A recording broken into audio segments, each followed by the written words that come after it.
I don't charge. I can't charge people to not eat. Like, oh yeah, like you say, someone are probably watching me, well, what's he getting out of it? Nothing. I'm just trying to help people. That's all I want to do. Just stop eating. They think that you're starving. That's what annoys me the most. That is what does me in when people do fast, when people don't do fast and have no idea about it, is the reality of that they think that you're starving yourself.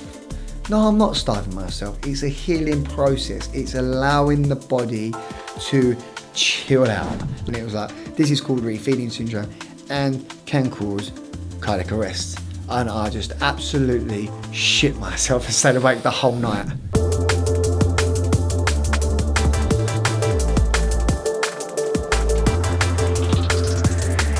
On the new episode of Disciples of Truth, we have Scott Page on of Wellness. Wellness is a journey. Wellness, which I'm going to change. Yeah.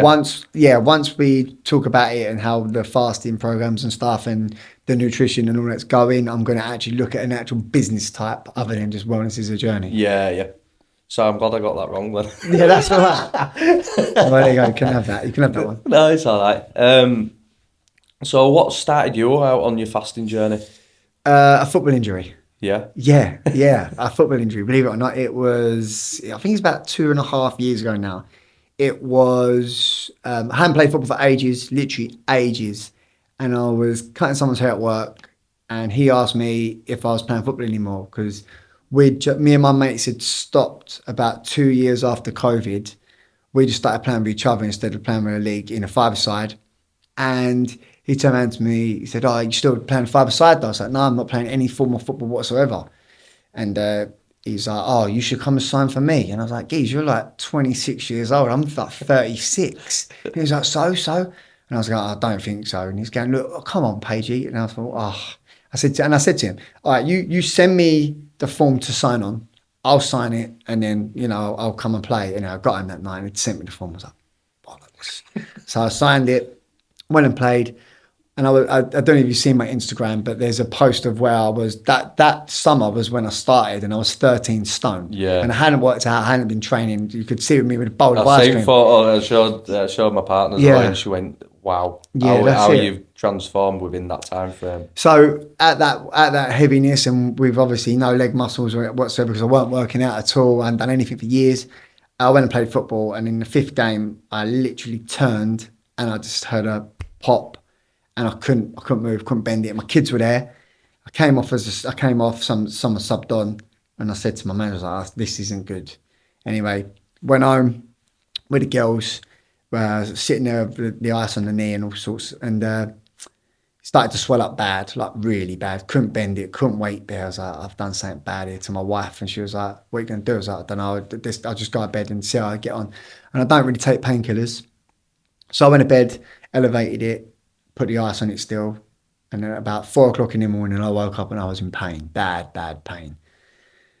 I couldn't wake the kids up because they had school. Oh no, they didn't. So it was a Sunday. Couldn't wake the kids up because they were laying in. Tash was laying in. So I thought, do you know what?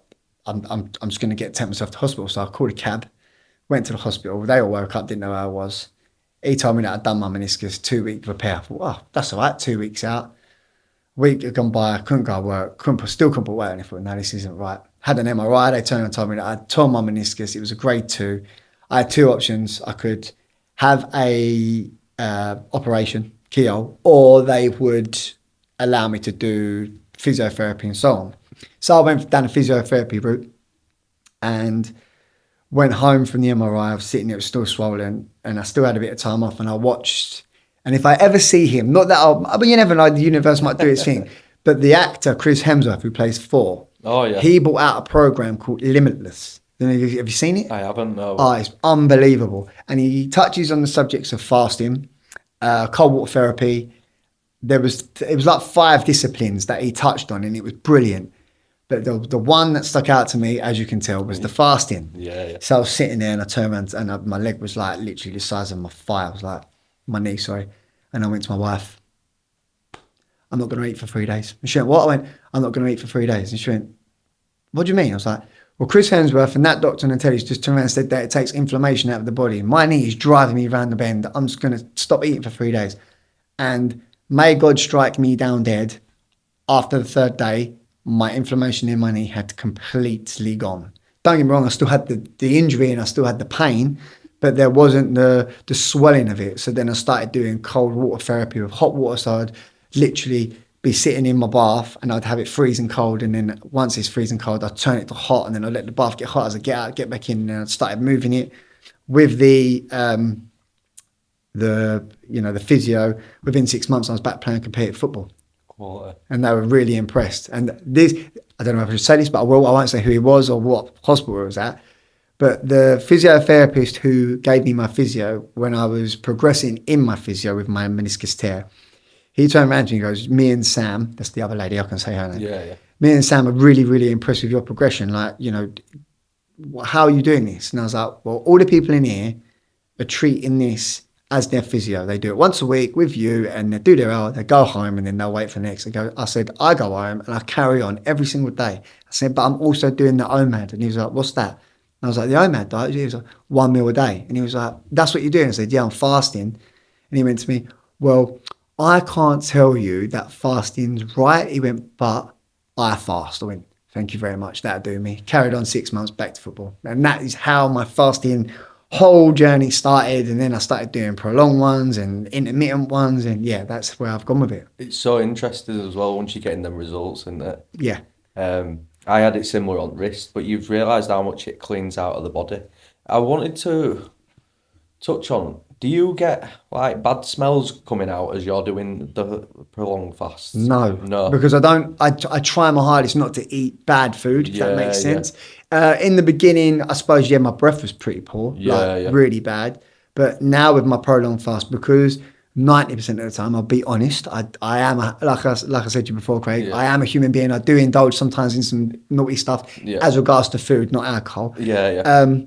But I would, yeah, I suppose where I'm eating clean, not much. I'd like to experiment in the realms of doing a prolonged fast and then not wearing deodorant and seeing what happens with regards to that. Because I know that if you don't smell a BO, you know that your lymphatic system's quite clean. Yeah. So I'd like to give that a go. Because that's what I've noticed. When I was going to do I did 5 days, 2 week ago. Right. And this post bobbed up at the same time, and it was like, don't stop the fast until the smells have stopped. Oh, really? And I thought that's quite interesting.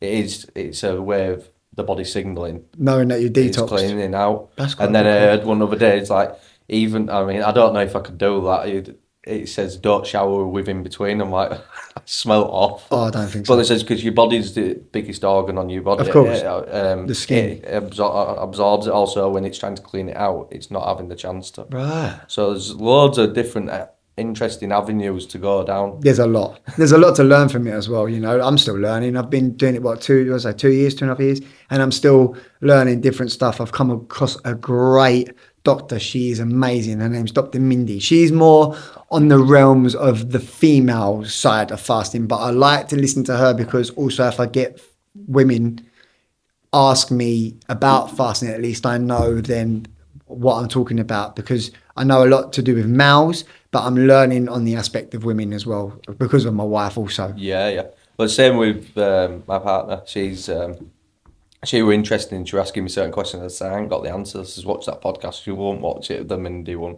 So I bought her the book. Yep. So she reads it time to time. But why is it so different from men and women? It's just her hormones, The approach. the way we are. They have a lot more stress in their life than we do, even though we think we do. We do have a lot of stress, 100%. I'm not digging you out, any men that listen to this. But the women, with their cycles, with carrying children and looking after, they obviously have an unconditional love for a child, as that child does to them because of the connection that they have. Yes. So for them, they have a lot more hormones going all over the show than a male does. And their hormones play a big part in how their cycle will go with how they go with their fast, from what I've learned from Dr. Mindy. Yeah. It's interesting stuff, isn't it? Yeah. It's like if a woman was to do a fast, Dr. Mindy turns around and says, try and do it at the end of your cycle. Yeah. Or you can do it whilst you're obviously, bit gross, but while you're obviously bleeding. Yeah. But try not to do it a week before, because she says where your hormones are all over the show anyway, trying to stop your hormones from having any form of food, whether it be good or bad, is going to play havoc. Yeah, because I get magnesium deficiency Yeah. rather than all that. So how do you approach going up to a fast? What's the So, best way? God, so if, say for instance, like this week, Yeah. so on Sunday, the 2nd of March, 2025, because I'll say that because we don't know how many podcasts you're going to do from this one. Yeah, So yeah. if anyone comes across it, I will be holding a community of fasters. There's 18 of us starting on the 2nd of March for 72 hours. I will FaceTime them, well, not FaceTime, but group time them, not FaceTime them all the night before, and tell them basically how the fast is going to go and so on. But what I will do, and I will do it tonight, is I will message them all and say, start to take your calorie intake down a little bit. Not massively, Yeah. just enough that they're not going to feel the pinch too much. More so on the carbohydrate front. Yeah. Because you obviously, after 18 hours, you go into quite heavy keto and so on. Well, you should. But yeah, so with me personally, how I would approach a fast is I love a salt flush. There's something about me, I just like a big, nice shot of salt water with a lot of salt in it and a bit of apple cider vinegar as well, because obviously for your gut Yeah. microbiome. And then that's it. And then I'll just crack on. And then every morning I'll wake up, I'll do a salt water with a tiny bit of lemon, like fresh lemon and apple cider vinegar in it. And then I'll try and go as long as I can before I have my black coffee. Yeah. And that would be me fasting until I decide that I'm going to break it. Is it, have you done juice fasting as well? No, I've never No. done that. The only problem with that, and I might be wrong here, but the whole purpose of eating fruit for me personally is to get the goodness from the fruit. Yep. If you're juicing the fruit, then surely you're only getting the fructose out of it, which is the sugar. Yeah. And then you're missing all the vital ingredients that you're getting from the pulp. Yeah. So for me, I haven't done it. I'm not going to debunk it. I'm not going to say it's No, bad for you, but I'm just going to stay away from them probably Yeah, forever yeah. if I can. Yeah, yeah. No, that's a good approach. What's do you regularly exercise during a fast then? Yes, I go play football. I do my workout, my kettlebell workouts, because again, when you go into fasts, you switch over. You'll get to like day 2, maybe 3, depending on how much sugar you have in your body. And then you'll switch over to ketosis. So ketosis is where the mind switches the body over into eating the fat stores.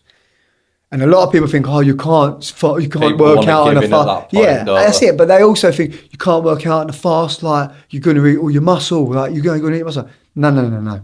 It goes in 3 stages. It goes from eating your carbs, which is your sugars. Then it goes into eating your fat cells, which is when you're in ketosis.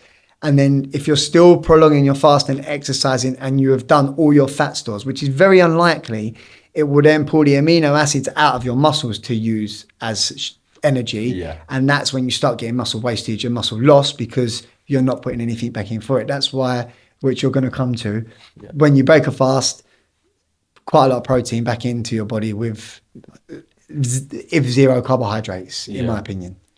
See, when I did, I think it was last year. I think it was 6 days in anyway, and I was going to the gym, and it was like I'd tapped into this energy that like it did the absolute opposite of what I thought it could do. Yeah. Because I'd heard people talk about it, but actually experiencing it, it's like a heightened energy. Yeah. It like you'd had pre-workout. Well, that's it. It's because the body is now finding the energy it needs from the body, Yeah. instead of waiting for the fuel to come in from the source of a carbohydrate. So it's like, you get them people that would take a grenade bar or that do a protein shake, whey protein, or all this sort of stuff, and that's the body, and that's what the body will use as energy. Yeah. And when you're ripping the muscle, because that's technically what you do when you work out, you want to replenish it with the right proteins, and the right proteins would be food.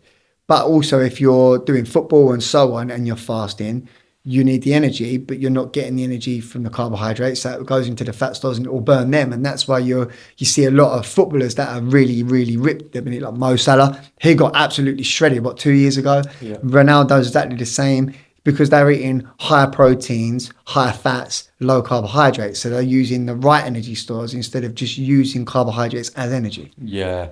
What age would you recommend that someone starts fasting?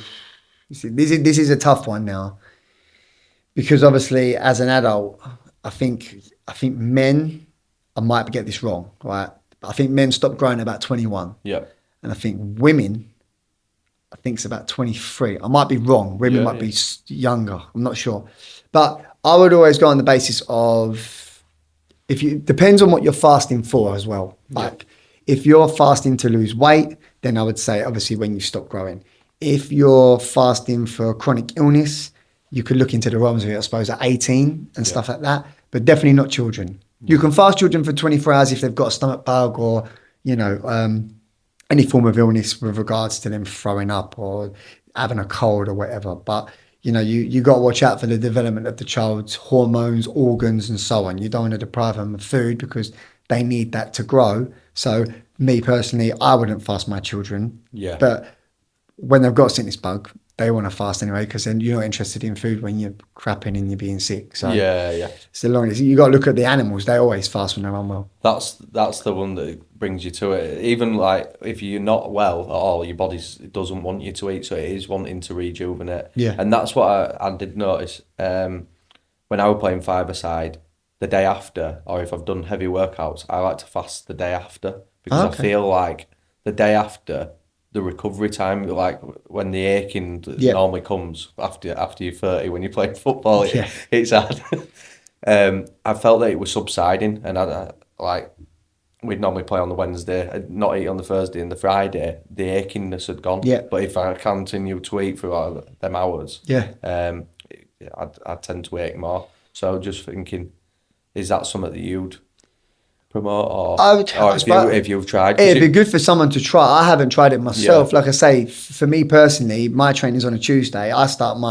Whenever I start fast, I try and start on a Sunday night. So I yeah, have to start at the beginning of the week yes, because you're in the right mindset at the beginning of the week, new start, new beginning, so on. Your journey begins in the beginning. So for me, if I do, whether I do, 24 hours, 3 days, 5 days, the 7 days like I've done.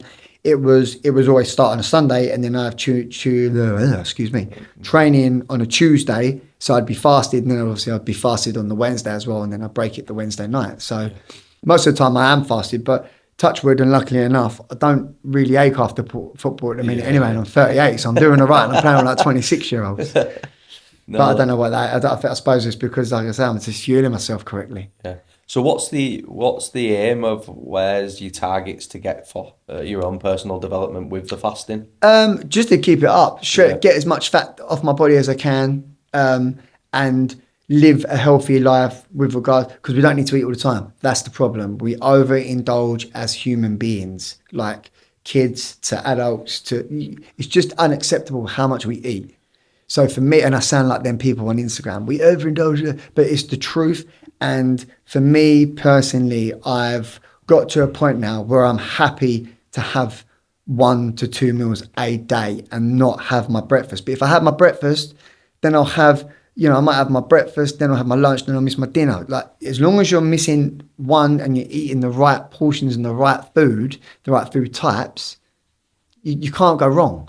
If you're fasting for 24 hours and then you go and stick a Macca's in your gob, you're doing yourself no favors yeah. whatsoever. Well, you're just done doing the good work, aren't you? That's it. I'm also curious to know Yes. of you saying, because it's very much on my tongue as well, is by us all over consuming and how much food waste we actually have, how much would it impact our daily lives and change society if we could all be going back to like one meal a day or to, like just being less consumption? Well, cut. How much better would it be Unbelievable. for The everyone? NHS would drop dramatically. People's diabetes would fall off the Richter scale. Like it wouldn't even really be a thing. Chronic disease is massive based on the fact that no one eats correctly.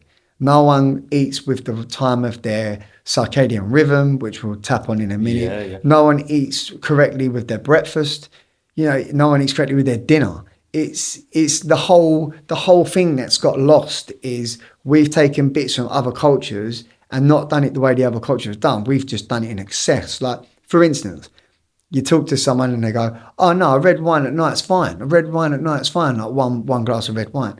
It's like you're missing the point of the red wine at night. The red wine at night's fine if you eat in a high carbohydrated meal because it stops the glucose spike. But what happens is no disrespect women, unless you're a bloke and you do it as well. They don't have a glass of red wine. They have a bottle of red wine. So you're not getting the benefits of it. Okay, yeah, your glucose spike isn't happening because with whatever you've done, but then you're poisoning your brain because you're doing it in excess, and that's the problem we have in society. We eat and drink in excess. It's just ridiculous. It's all out of his convenience Yeah, as well, isn't it? yeah. But the NHS would, if people stopped consuming too much food, and when you get people going, oh, I couldn't last an hour without food, couldn't do a day without food, like, I'll get well angry. It's a perception. The mantras as well. Exactly. They are mantras. Yeah, They mate. don't even realise that they're casting. No, and you don't even want to do it. That's the problem. The reason you couldn't last a day is you're not, as I say in my Instagram, if you're not in the right mindset, it's pointless trying. You have to be in the right mindset. And that's where I want to go. With me personally, I just want to get myself right, do my fasting, and just look after my kids, get them in the right mindset. My wife's in it as well. And then people go, how come you all look at it? Well, we only eat one meal a day. You eat one meal a day? Well, yeah. That's what I want to get. You've got a lot of people engaging with your content, and your community's growing as well. And Slowly, people yeah. wanting to actually take on the fast. Yeah, I said that. Well, yeah, I went from, last month, February 2025, we've gone from 6, and now this fast coming up in the March the 2nd, 2025, is 18 people. Yeah.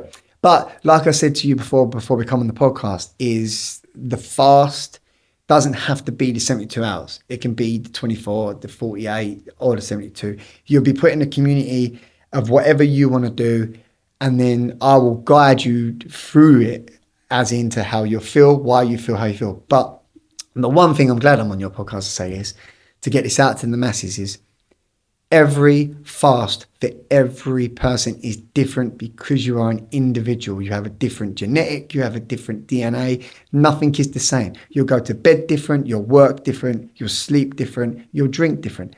There is no fast that is right for anybody because everyone is different. You find your set and you're like, right, okay, fine. Because again, someone who is heavily intoxicated with sugar will get a proper headache and a come down within about, if they cut it out, I would probably say in about 5 to 6 hours. And that could last for hours. Yeah. But someone who hasn't got a lot of sugar might not even get a headache. But it's the same with people that drink a lot of caffeine, or, people that have an addiction to cigarettes, because you're not really meant to smoke while you're fasting as well. So there's a lot of things and a lot of aspects in fasting that is going to change people different to other people. Someone will go, oh, how comes I'm not going through that? It's like, well, you don't eat how he eats, or sleep how she sleeps, or drink how they sleep. It's completely different to everyone. It's got to be catered to you. And Yeah. I think what's good about it is if you're listening to your body as you're going through it, because it is in stillness, you're starting to realise what thoughts are coming up, how your body's reacting, and you're noticing where the disease within the body is. Yeah, 100%. 100%. But again, someone might do a longevity fast, so say longevity from 24 to 10 days or whatever, to get rid of, a back pain, or a wrist pain, ankle pain, or neck pain, or a migraine, or whatever. And sometimes they might not subside, or they might not go at all. And that would be because the body isn't ready to attack that yet, because you've got more internal things going on. So never give up with the aspect of fasting because your wrist hasn't got better, or your back pain ain't gone. Because if you're fasting and you've gone over 24 hours and you're into the realms of autophagy, which is where the cells in the body go off to eat, as Wayne Innick likes to say, the bad cells, the mutated cells in the body, it will go and eat them for energy. What that does is it takes it out the body, and that's where you'll start seeing results inside. And like I say, a sprained wrist, a bad ankle, a bad knee, my meniscus, it didn't repair my meniscus. It took the swelling out. I still had to do the work to get the meniscus repaired, but it helped whilst I was fasting because there weren't so much toxicity, I can't say it, toxicity. in my body. So that's what I would go with it. So everyone's different, and like you say, you feel different parts at different times, and you might not get the result you want straight away, but just keep going. Yeah. Do you believe then we can program it as selves, like as own selves through mantras? Yeah, of course. Like I said to you before, again, before we come on the podcast, I was listening to, um, what's his name? Dr. Dr. Joe, Spencer. that's it, Yeah. Dr. Joseph Spencer. How to Be Supernatural. It's like a 13-hour audio book, and I'm only 3 hours in. But he's teaching you how to meditate and do these certain breath works to get the energy from the base of your bone Spine, yeah, tower, yeah. spine, all the way up into your pineal gland. And I'm trying to do that with the realms of fasting to try and heal every cell in my body if I can. So I think fasting is probably spiritual in a way, and if you're spiritual now and you want to try the realms of fasting, they go hand in hand, like you said before. Yeah. So I feel like you can probably program yourselves to rejuvenate Yeah. in a way, and you can become one with your body whilst fasting. Yeah. But it's also a mindset. Is it? Do you practice yoga as well? I don't practice. No, no. No. I've seen I the pose that you did. Not the pose, the Oh handstand. yeah, Yeah, I do that 'cause I need to be sometimes. I able on wouldn't. I that. wouldn't say I do yoga. I just Yeah. try and keep myself a tiny bit mobile. Yeah, I haven't yeah. got enough time in my life at the minute to get myself into a yoga studio as well. But I do try and stretch out most mornings. I do kettlebells like we spoke before Yeah. after my ice bath and all of that sort of stuff. So yeah, I try and just keep myself as healthy as possible as a 38-year-old can. Yeah. Well, we were on about this earlier as well, weren't we? Keeping it real is we seem to be on these similar paths of trying to build this new life as well as having the old life, Yeah. and then also throwing family in mix. It is tiring. It's hard. It's just hard to try and get enough hours in a day. And then again, like I told you before we come on the podcast, you see these people on Instagram, and they go, "Oh, if you ain't got enough time in a day, you're not making enough time." It's like, mate, there isn't enough time in a day. Like, how am I meant to, as a 38-year-old man, a 38-year-old dad, a 38-year-old husband, a 38-year-old businessman, how am I meant to get 8 hours sleep, see my family, work out, cold plunge, fast, and do all the in between? It's literally, and I will say this because even though nothing is impossible, it is impossible. So if you're listening to this podcast or you're seeing the clips on Instagram, don't beat yourself up that you're not like them shredded 30-year-old, 28-year-old men, because their life isn't like a normal 38, 40, 25, whatever. Their life isn't like a normal man. They're influencers. It's the biggest stealer of joy is comparison. Yeah. And I've noticed it. I said to you, I am posting in about 2 weeks, just because I felt like I couldn't. Yeah. I just needed that time to feel back into me and not be comparing myself to everything. Which is hard to do when you're on that. It knocks you down, and I'm very much over analytical of myself, and I'll knock myself down anyway. So I don't really need. Yeah, I don't compare. No. I try my hardest not to. If it's something I want, I'll try my hardest to get it, but I won't look at someone else that's got something and think, I want to be like that. Yeah, and I don't, realistically, I don't think I ever have. Yeah, I might look at someone who's more fortunate than me in certain aspects of stuff. Yeah. But I never compare myself and go, God, I wish I had that. Like, if I want it, I'll try my hardest to get it. If I can't get it, then it's out of my reach, and that's just the way it's meant to be. But like we said, the perception of Instagram with, people that have done longevity fast for 21 days, and the realization of them living a normal life is very minimal. Yeah. They've done 21-day water fast, and they've sat in their condo, mate, in the middle of Bali while they're chilling, or they've done a 21-day water fast and they haven't got a real job.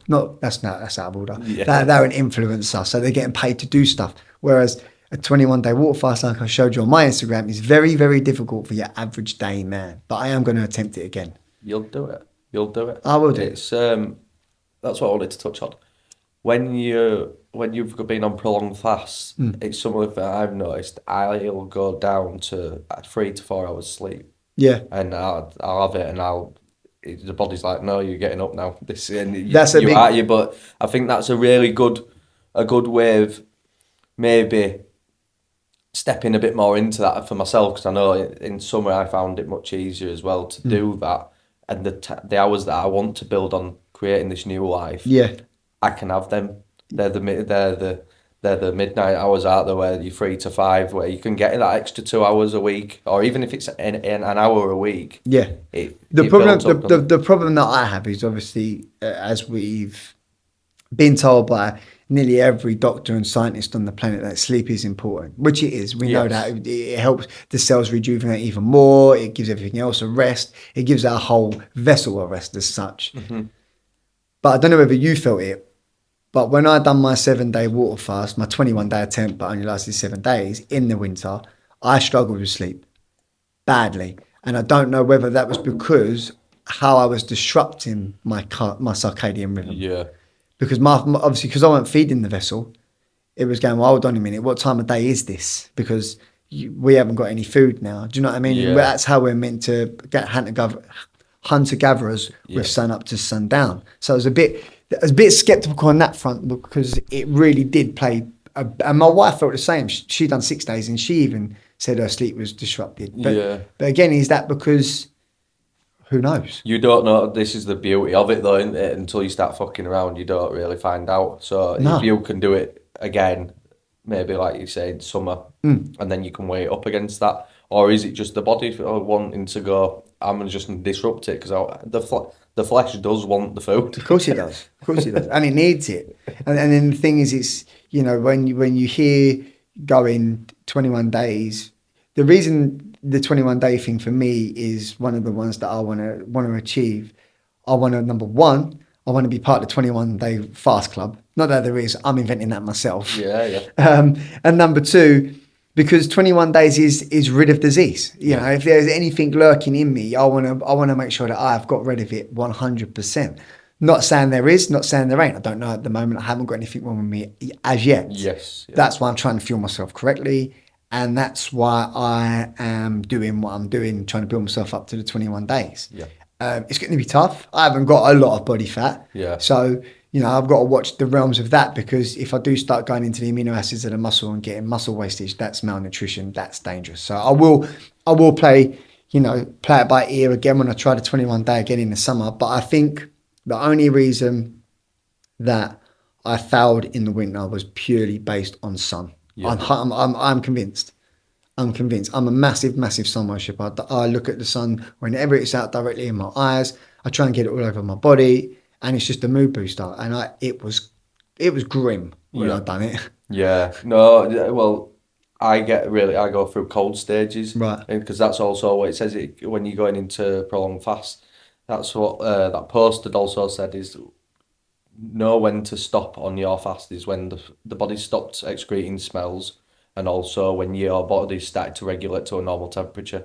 Whereas mine can go really high or really low. It Ah, got for a couple of days, it'll go really low. Mine, I'll be freezing. I'll have to sleep fully clothed. really? Yeah. Okay. So yeah, I know there's something within the body. It's definitely doing Yeah, something. Yeah. it's cleaning out because it needs it. It's taking the energy up. Yeah. But I'm with you on the sun gazing and stuff.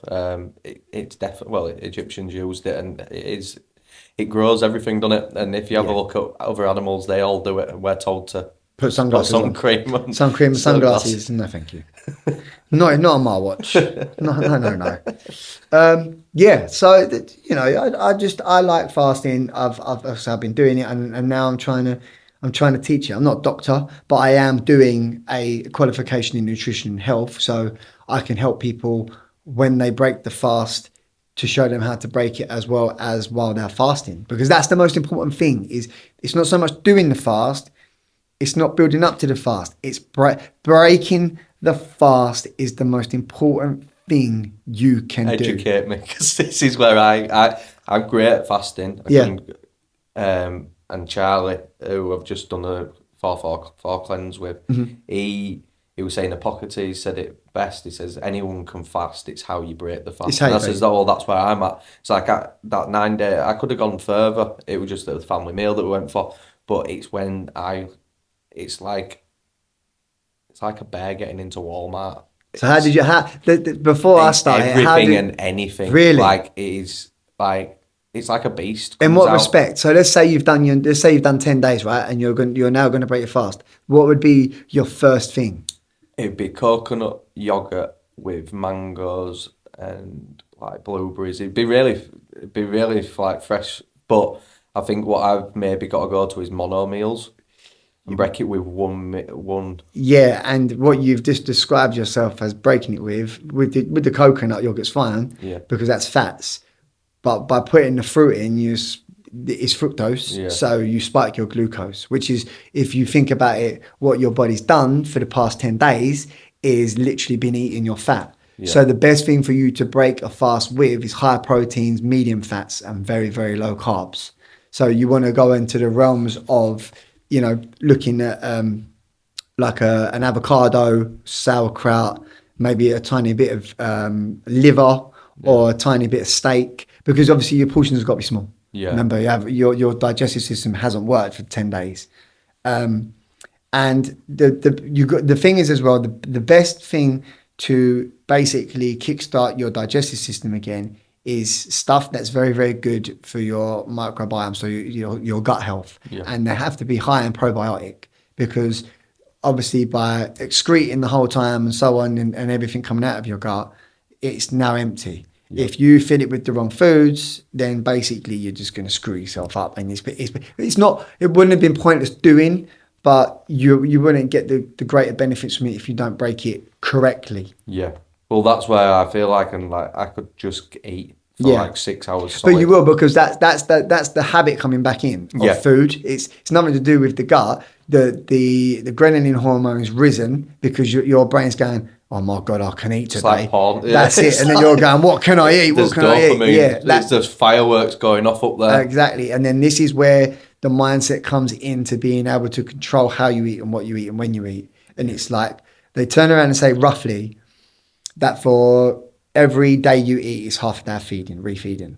And the problem that you have, if you were to do a longevity fast, say 10 days or more, and you break it with healthy food, but excessive healthy food, so a lot of it, you can put your digestive system in a state of refeeding syndrome, which can really muck up your digestion and also cause cardiac arrest, Right. because it makes your blood pressure go so high so quick that your body starts pumping mad, and then basically. Yeah. Because I thought I had that once. Did you? Yeah. So when I done the 3-day fast with my knee, I hadn't researched it. It was just purely based on what Chris Hemsworth would put on his program. The third day, I was like, I went to my wife. I was like, I have a chicken shish tonight. She went, "What?" I went, "I'm gonna have a chicken shish." And she went, "Really?" I was like, "Yeah." So I had this chicken shish. I had the pitta and all of that. I said that'll do, because you're only meant to break it with like 1 meal. And I was sitting there, and I know that's a lie. And I had some jalapeno poppers as well, with some cream cheese. And I was sitting there, and I was watching telly with her, and I was like, I feel like crap. She's like, I was like, yeah, I really feel ill. She's like, really? I said, yeah, I'm going to have to go to bed. Anyway, I went upstairs and went to bed, and my heart felt like it was going to come out of my chest. She came up, and I said, I don't feel good. I said, feel my heart. So she put her hand on my chest. She was like, Jesus, that's going something. It was like, I said, I feel really poorly. She's like, that's mental. You haven't eaten for 3 days and you feel bad after that meal. I was like, yeah. Laid there.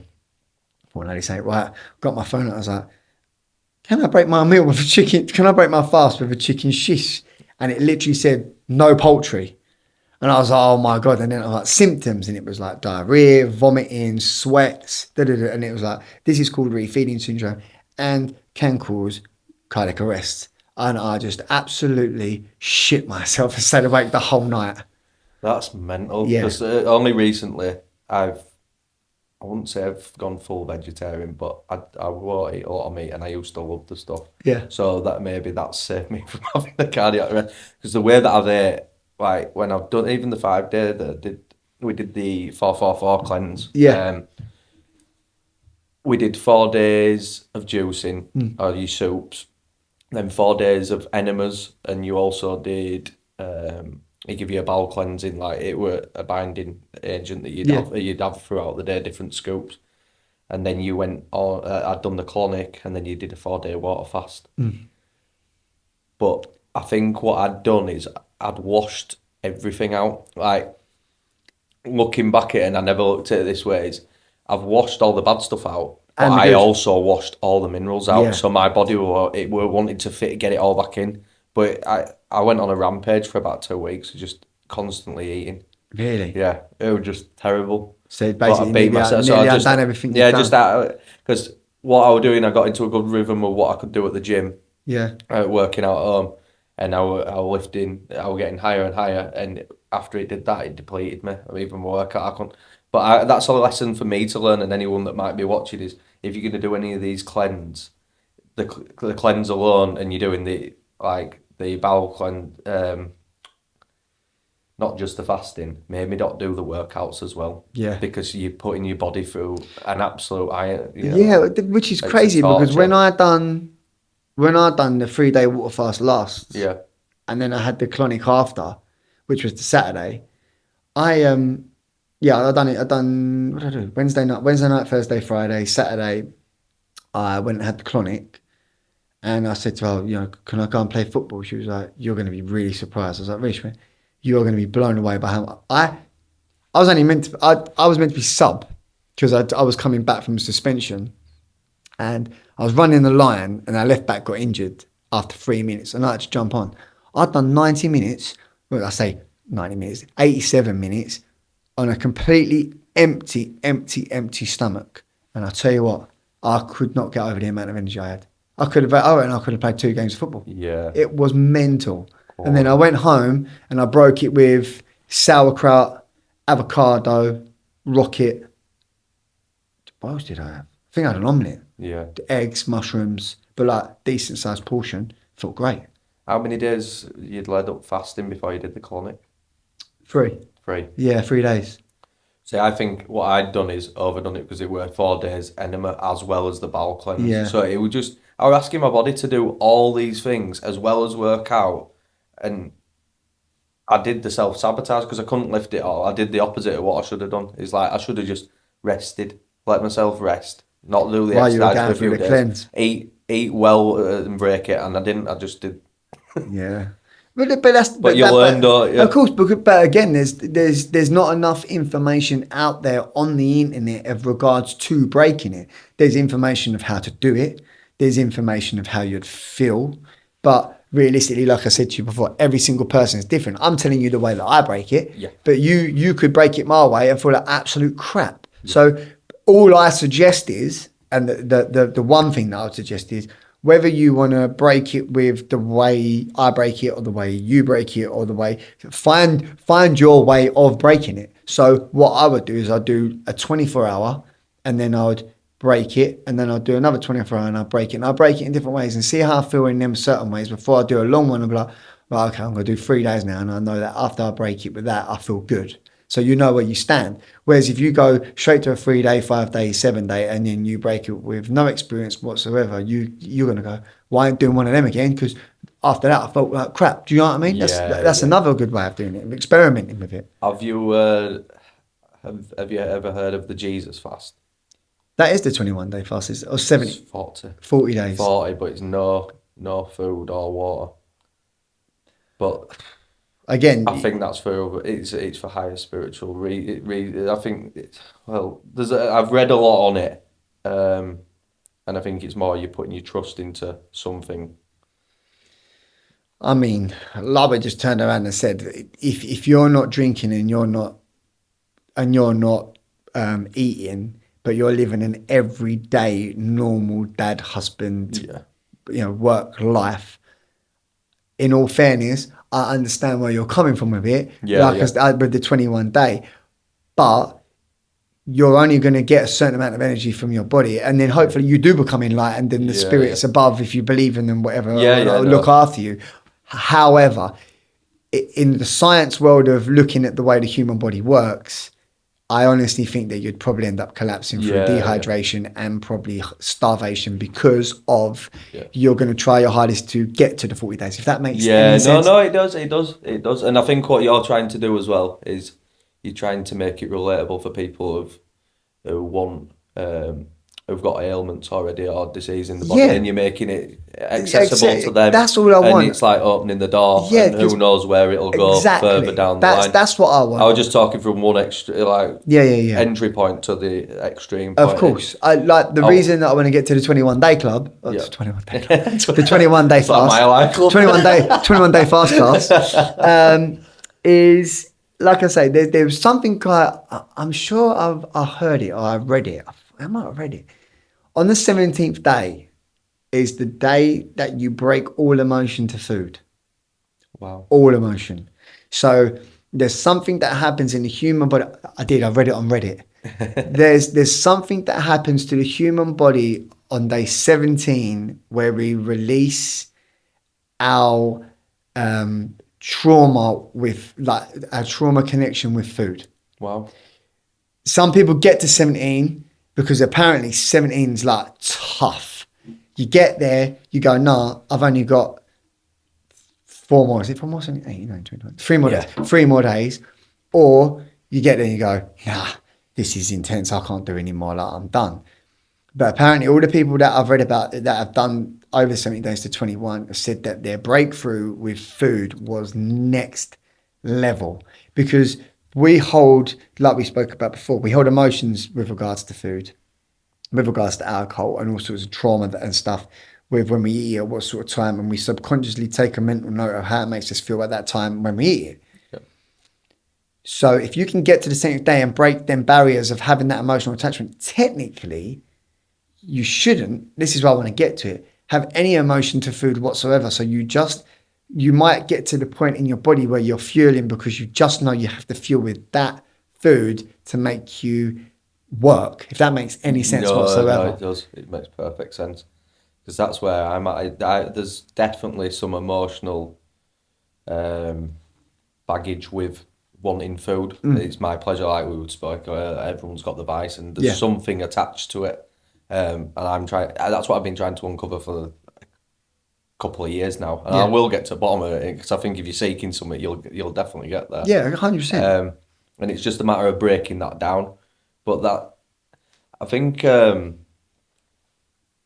there's an actor from London. He did the 21 days as well, didn't he? But you lose a lot of muscle. Yeah. But he builds back up. That's it. You're just expelling all the bad stuff. It's when you lose the muscle. So that's the body. So like we said before, you don't actually lose the muscle. You lose the what's the word? You lose the.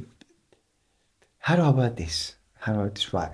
You won't lose the muscle mass, but you'll lose the amino acids in the muscle, which will make the muscles look smaller for energy. So then what we do is when we refeed after the 21 days, it's pretty much just pure protein to build the muscle up first, then the fats, then the carbs. And then we're basically doing exactly the same, but the other way around to the body. And then the body knows that it gets its energy from the fats we eat. The amino acids go back into our muscles, which technically will make you more shredded and look like a Greek god, if that's what you wanted, which is what we all want. But being 38 as a dad, it's very, very difficult. And unfortunately, the stuff we see online, not just Instagram, TikTok, or whatever you're on, it's hard. It's fucking hard because you're looking at these people and you're thinking, you don't live a normal life. Like, there's no fucking way. Or they probably do, but they're neglecting something in their life to get to where they are. Or not neglecting, sorry, that's the wrong word.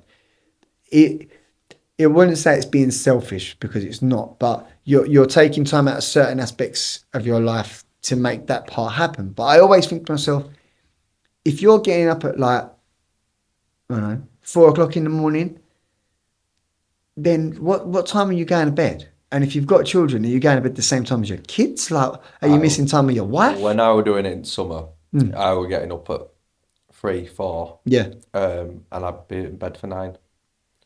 But I've done what I needed to do in the day. I'm not bothered for staying up late and that. But that's it's each to their own, isn't it? Of course, but what about if your missus don't go to bed with you? Oh, she does. Oh, she does. Yeah. I'll be like, how am I going to get my leg over? That's my first. My missus would be like, that's all you fucking think about. But no, it's not even that. It's like having the time to sit down with your wife and watch a program, or or do some coursework that I'm doing at the moment. I'm like, mate, I have not got. And maybe it's because there isn't enough sun out there at the moment that I'm feeling like that. Because like you see on my Instagram, if you've gone through it, I was getting up at 4:30 and going down the beach and doing the sea and all that. And then the winter come and I'm just like, you've got to go with the seasons sometimes, and I very much want to attack life all the time. And when it came to this winter, I am just gonna let it calm down a bit. just let it. But I was prepared this time. It was like I just needed to rest like winter does, Yeah, yeah. not bowling into it. And I think with what you're saying of there's got to also we are wanting these new lives. There's got to be some sacrifice Of there, course. and because we can't see the end goal, or we know where we kind of want to get, Yeah. not the end destination, but because you're still sieving through it, and we can see people that have already got it, and it don't seem so attainable when there's them days when you Yeah, of just course. That's you it. wanting to have the human experience, and all Yes. your old friends or your friends in general now are doing all the fun stuff you used to do, and you're Yeah. like, where you've got your head stuck in books. Yeah, got my head stuck in books. So I'm just happy just to see it. I'm with my wife as well. Like, I love her company. She's my best mate. Like, she's genuinely my best friend. Um, so I think with that, the shift's changed. Do you think that's changing on a general scale at the moment? Yeah, The families seem to. There's a lot more togetherness yeah, than there ever was. I mean, my dad still finds it alien. He's like, "You're really hands on with kids." I'm like, I want to be. yeah. I want to know them. I'm more now than ever. I'm happy to spend time with them. Not that I wasn't happy to spend time, but I was never really there. Like there was a part when we were just about to buy a house, and I weren't around really. I was too busy motocrossing. I was doing motocross weekends during the week. My wife was pretty much with them girls on her own. Yeah. And then we bought the house and I had to sell my bike, and I knew that I'd never do it again. And at the time it was pretty crap, but now I'm like, no, I don't want to do it again. All I do now is I've got my camper van and I just want to go away with the girls every weekend if I can, but after football obviously. And I said that when the season finishes, we will go away nearly every weekend that we can to Devon, surf, stay on the beach. We're going away again to France in the summer. So that's what I want to do. Just want to spend more time with them. They're important. Yeah. I mean, they're all important. So that's my goal, just to be more with them, and hopefully, rid myself of any disease that I have from what I've done in the past with being a DJ. It comes with that sort of stuff, and get all that out of my system, and try and live the longest life I can. My one goal. Everyone's meant to have a goal in their life, but you know, my main goal that I want to get to, and I want to see more than anything, is I want to see my kids, because I've got two girls, walk down the aisle. That's what I want. Once I've done that, I'll be happy to disappear from this planet. But I need Really? to, yeah. Yeah. I'm not bothered about my grandkids. I'm not about anything like that. I just want to see my daughters walk down the aisle with a man that I'm happy that they're marrying with. Not that it makes a difference, Yeah, because if yeah. I'm not. But there was a thing it was on Instagram the other day. It was quality, and it turned around and said, "Would you be happy if your daughter married you?" And I thought, yeah, mate, because I love my wife to pieces. So if they do that, I'm sweet, and then I can go because they'll look after their mum. I think so many people are caught in, they don't realise what foundations they're laying down for their sons or daughters Yeah, to be partners. Because if you don't show that the love to your partner, spouse, whoever it may be, and your kids are watching, that's how I think it's normal. yeah, They think it's absolutely normal to treat someone else that way. And I think that's why I see there's like people talking about New Earth or whatever you want to call it, this big whole change on consciousness. Is people are waking up to the fact of the foundation of the family is where it's yeah. the love from that starts to spill out into the world. It So I does. think we're going into a nice area of living really. So um, the other thing I know you were on about influencers and stuff, but I think again there's good bad influences, but there's a lot more brought to your attention where we can look at people like yourself or people who's onto these fasting journeys. So it's night and day kind of thing, isn't it? Yeah, But it's more readily available to us now, isn't it? of course, a lot A more. lot of people more to inspire us of different ways. Whereas before, going back 20 years, you'd have been only it's whatever on the programs on Of the course, TV. Now we get to go and explore. yes, and give it to other people, of Yeah, course. And then, like I always say, is try and if you can filter through the shit.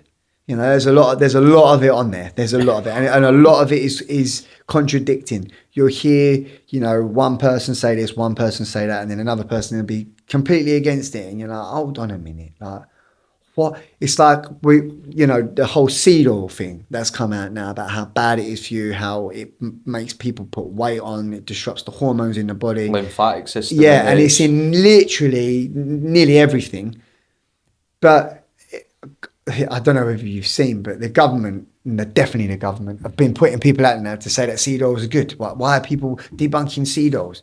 Well, I'll tell you why people are debunking seed oils, because they're a lubricant. And a lubricant should not be ingested by an adult. I don't care what you say, at all. There is no form of anything that is a lubricant that should be inhaled by an adult. It's a unless it's for byproduct as something well, else. isn't it? You are? It's just a byproduct. It's crap. It's for cars. It's same as Vaseline. It's just, and you're not going to eat that, are you? Do you know what I mean? But it's the marketing genius of it. Course. It's like that just shows how good propaganda can be. Yeah, that's why I don't believe in it anymore. I don't watch the news.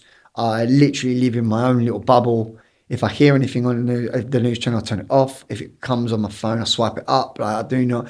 I was doing something the other day, and chatting to someone, and we were talking, and he asked me what I thought about the plane crashes. I said, "You what?" And he went, "You know, the plane crash in America."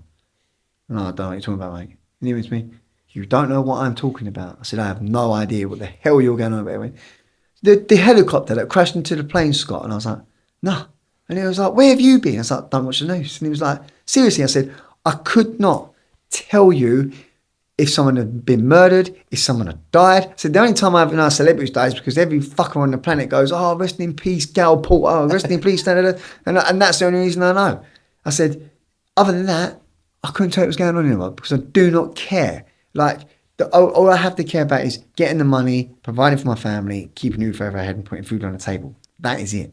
Everything else to me is irrelevant. I don't care. It's just a distraction. Yeah. So when we go back to the influencers, you're going to get good ones, you know, that will know their stuff. You're going to get people, and I will put myself in the category that knows his stuff to an extent. Yep. And if there's something you don't believe is true what I say, have a look. Cool. Have a look, because I try my hardest to tell the truth and put the truth out there. Yep. I try not to, you know, I've seen that person's Instagram, I'll put it on mine. I'm not one of them people. I'll research it, and that's what I'm doing at the minute. I'm going through, you know, like I said, a college course with nutrition and health. So them sort of people I always look at, you know, and then the other people, I'll look at them, and if they say something, I'll go online and I'll look it up, and then I'll listen to podcasts, and if the scientists in the podcast haven't said it, I'm like, well, that's talking crap. Do you know a good indicator that I use is watch what they're selling? Well, yeah, because if you watch what they're selling and you know it's a lot of crap, they're pushing crap. Yeah. Like I think I seen a woman say it the other day. She does all home cooking. I think she lives on the canal boat. She's got a big following to be honest. But she says I could do with money. She says, but someone offered me $3,000 the other day for these pills, like vitamin. And she went, they're a lot of bollocks. She went, that's a kind of a way of saying selling your soul. You're selling a part of you when you know it doesn't work or you wouldn't use it, but you're giving money away for that. And you see it up and down board. I'll just stop watching people straight away. If I see them doing that, you already know that they're turning tide for money. So what they'd quite easily be bought or sold to tell you. Yeah. Like where you're saying media's now coming out and they're saying seed oils are good. These are people who can be bought and sold. Of course it is. You want people who've got empathy for other people. human life. Yeah, of course. And actually care. And if I'd never sell a product on the podcast that I wouldn't use on myself. Yeah. Because I think it's just bollocks. That's it. And the other thing is as well, it's like with regards to the fasting and the community that I'm setting up, I don't charge. I can't charge people to not eat. Like, like you say, someone will probably watch you and think, well, what's he getting out of it?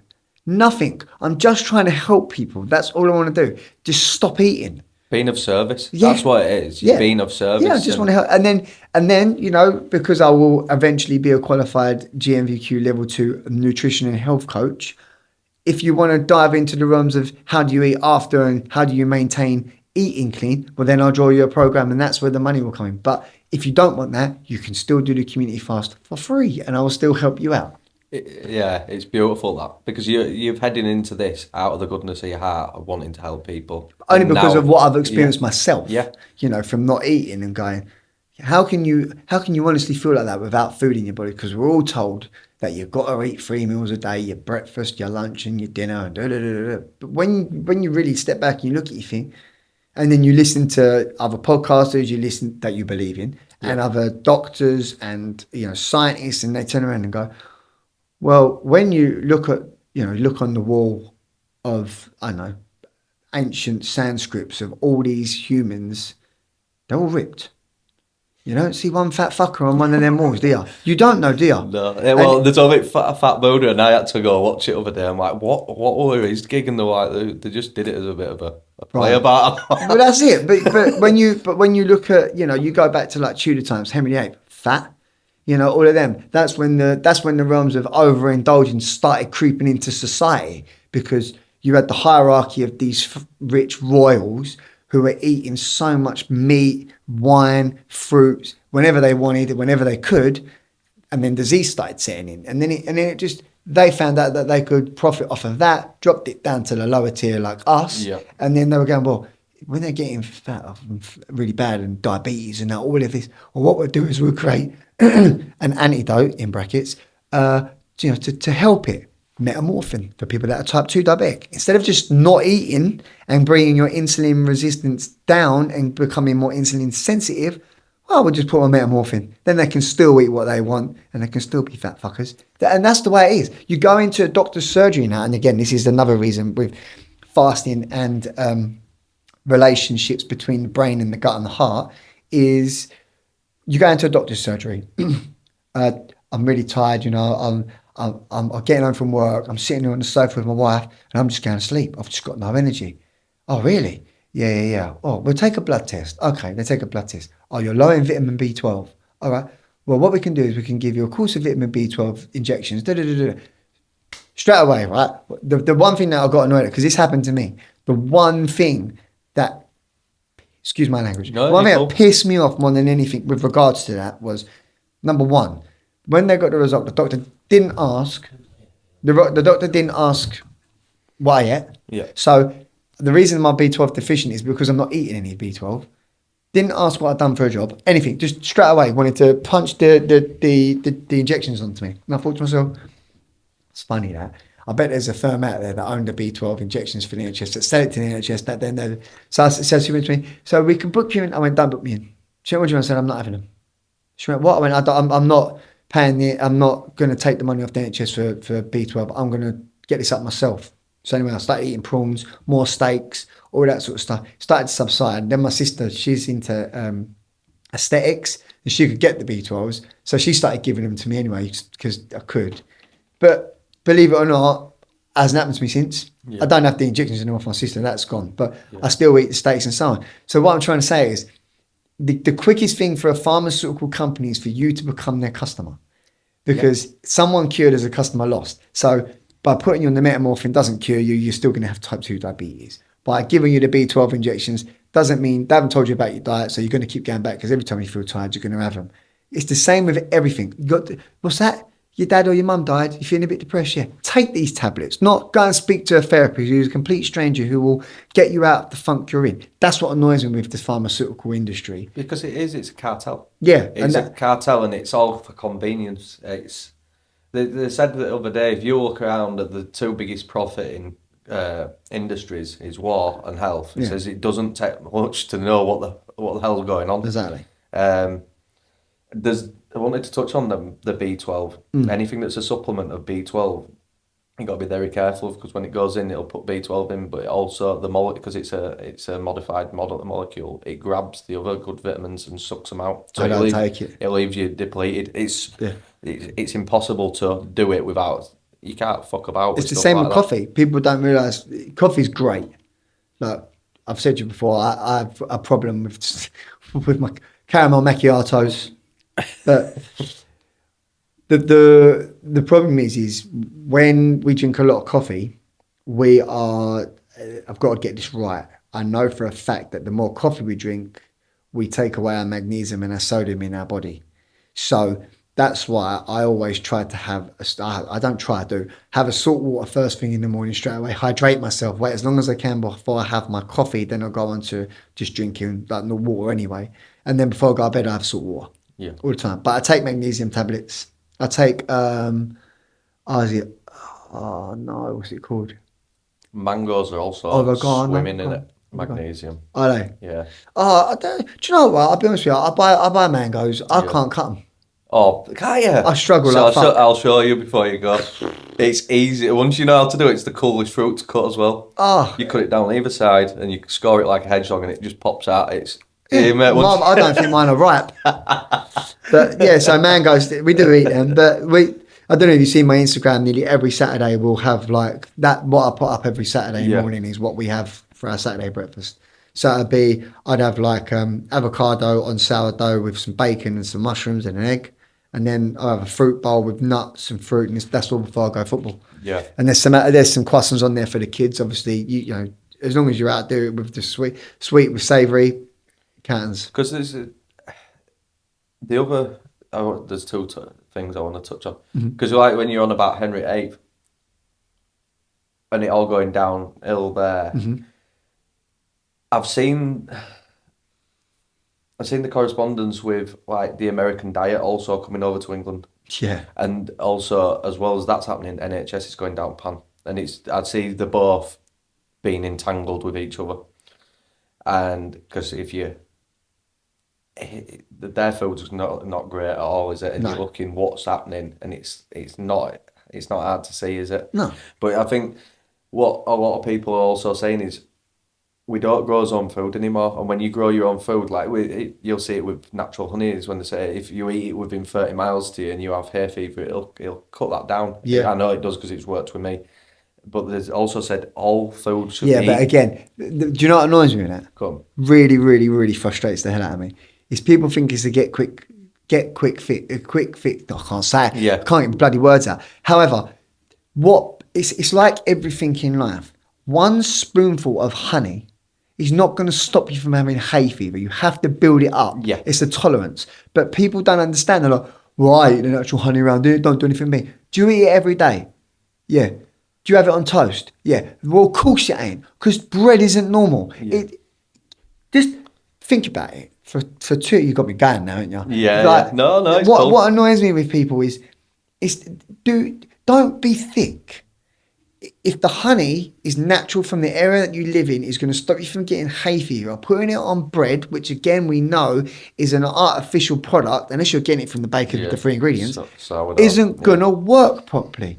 Take a teaspoon a day, not just one day, and it's going to work.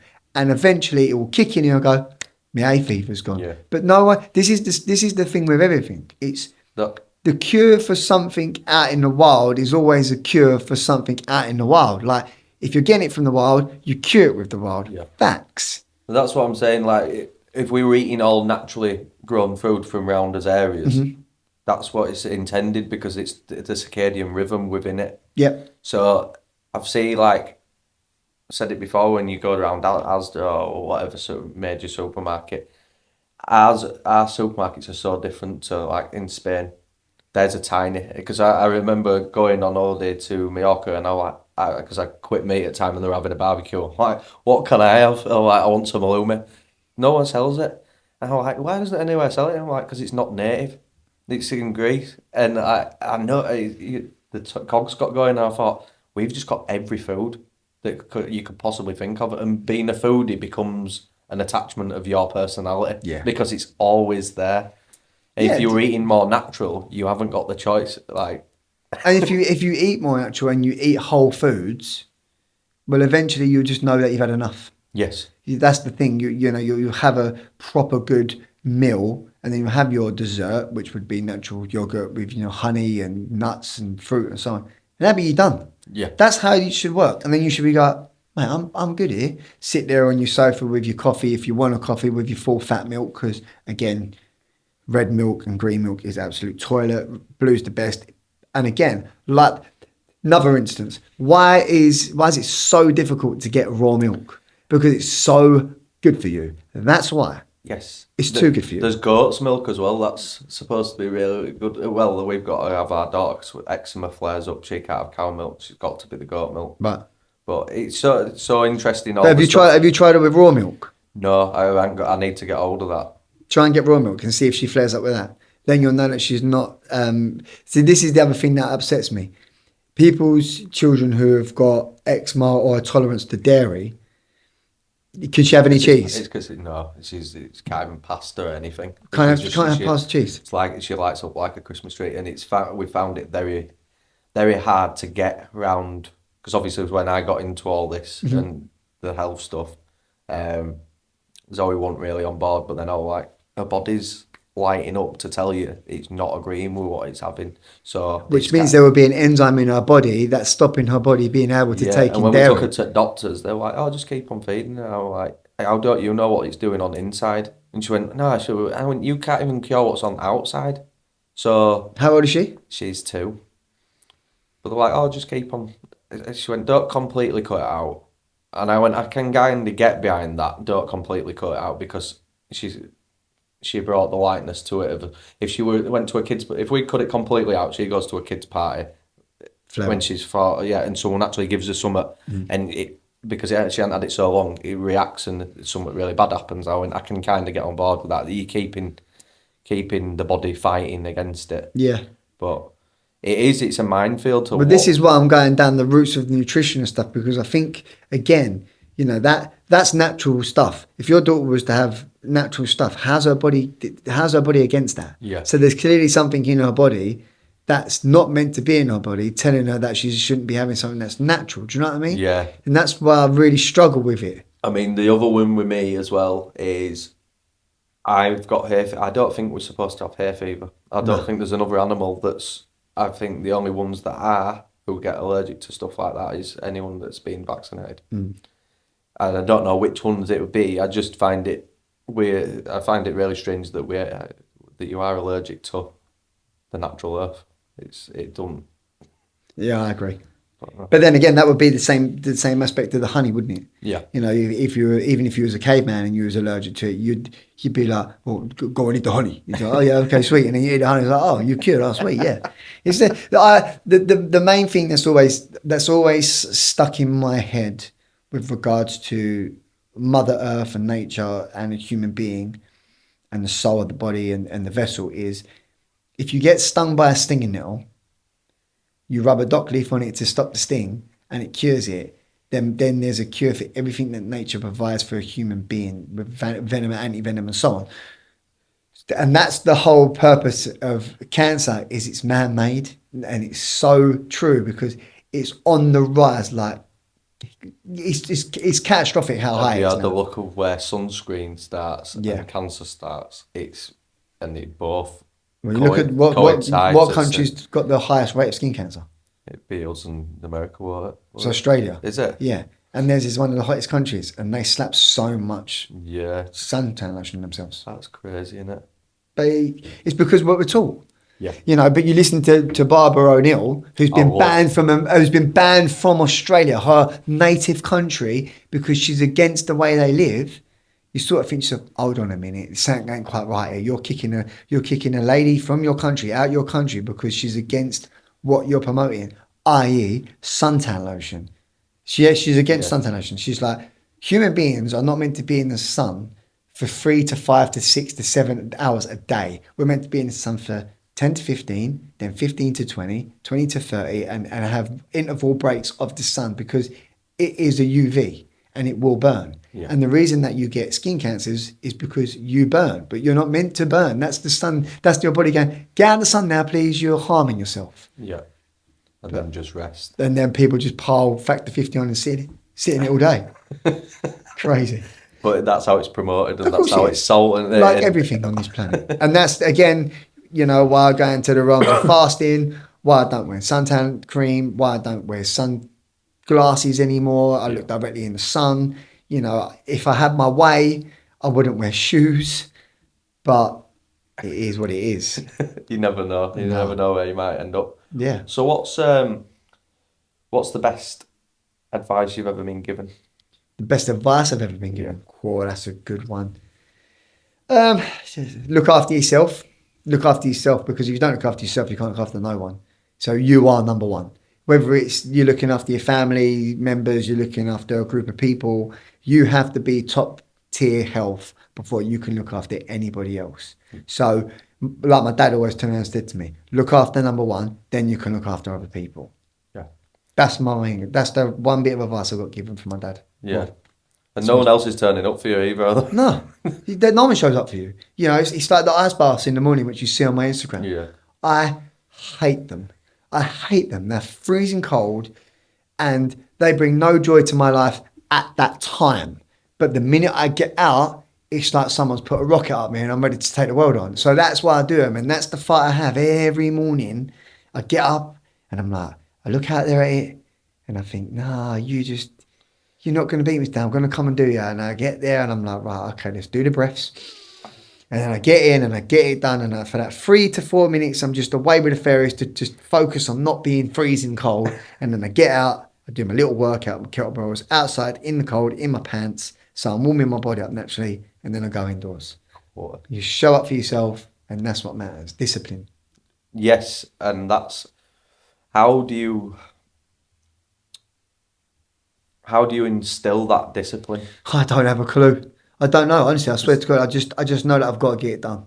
But I know what's happened to me now with regards to fasting and cold plunging is if I don't, God don't I know it. If that makes sense. Yeah. If I don't do them, if I don't cold plunge, then I know I haven't cold plunged. I know I'm in a bad way. Like today, I haven't cold plunged today because I left at 6 o'clock, and I should have done it at 5:30. But the thought of waking everyone else up in my house, getting dressed and all that out of malarkey, I thought, right, I won't do it. But what I will do, and this is the God's honest truth, when I get home, I'll get it done. Yeah. Because even though, and here's a fact for everyone that's listening or watching, is when you do a cold plunge, if you do it in the morning, it wakes you up. If you do it in the evening, it puts you to sleep. Fact. Yeah. Well, and same with shower. Yeah. But everyone seems to think if you have a cold shower before bed, you're going to freeze your tits off and stay awake all night. But it brings the temperature down.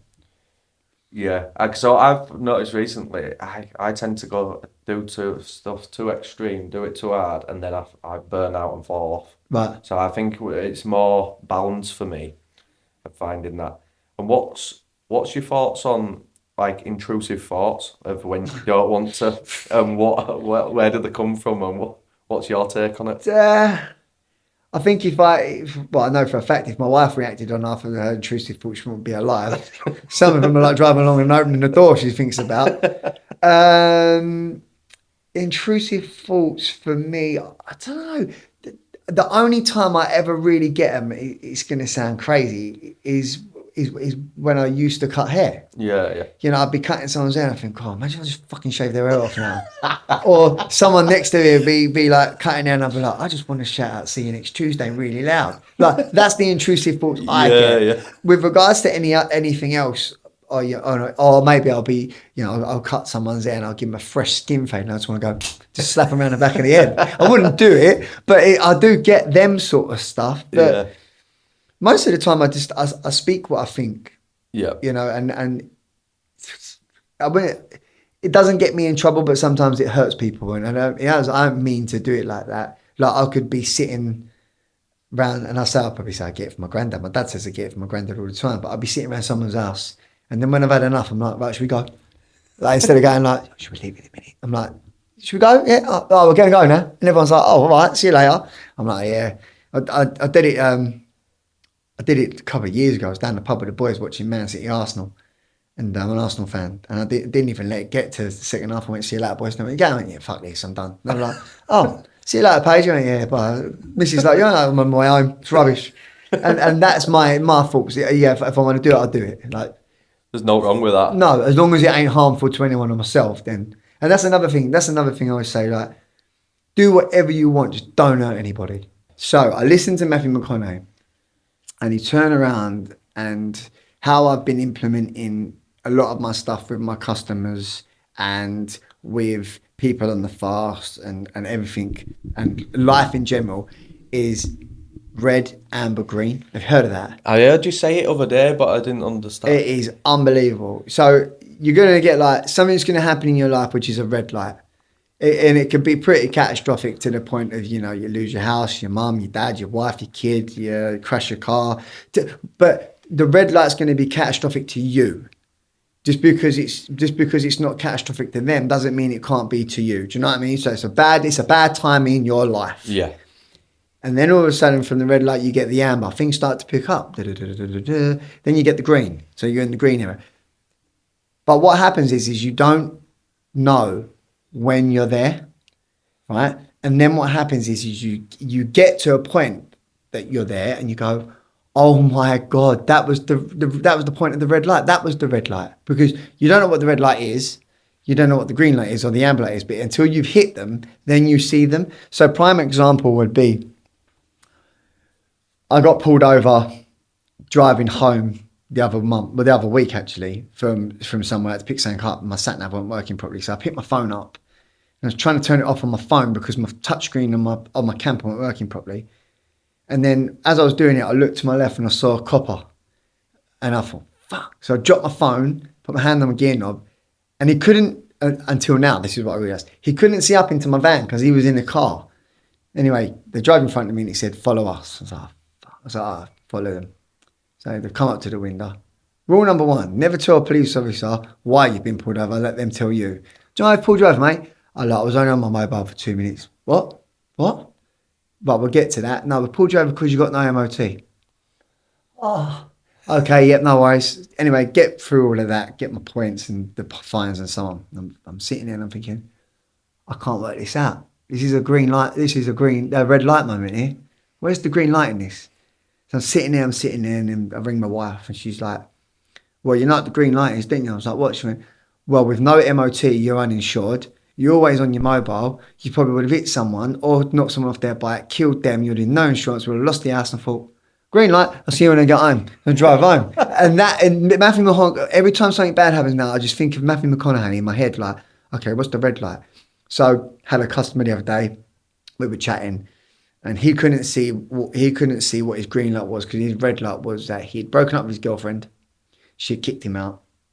He was in a bit of a dark place, had to move in with his dad. And, he'd have his haircut once a week. He'd go gym once a week. He'd go gym every day, sunbed every day, make himself feel better. But he weren't getting anything. He was just plateau, absolute plateau. Anyway, he's on some medication. I said, well, they don't help to start off with. So he's gonna get himself off of them. And I was sitting there, Tuesday, week before last, and I get a message. "Yo." I was like, "Yeah."